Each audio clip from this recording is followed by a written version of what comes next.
referendum might be a terrible way of deciding something, but it's a necessary evil.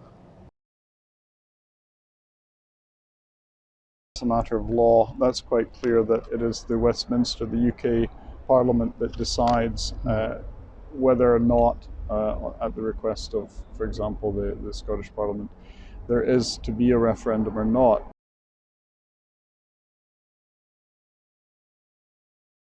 You would have to have a majority of at least 55 to 60% to carry that legitimacy.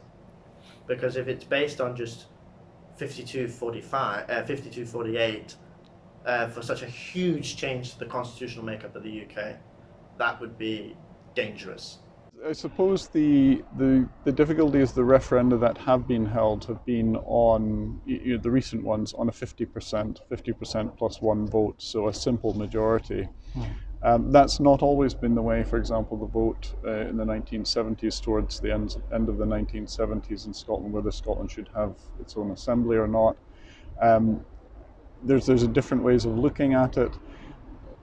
Personally, it's my personal opinion, is that on a question that is of such fundamental importance to the country, the future of the country and the people in the country, there should be a higher threshold, perhaps 2/3, for making a huge constitutional change or dividing a country up. But that's just my personal opinion. Ideally, it would be a massive, majority for it. Yeah. But if it comes down to it, we're now out of the EU on 52%.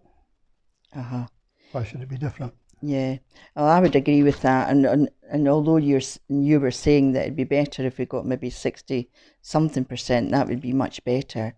But I think as far as the result goes, 50%, 51% should be accepted.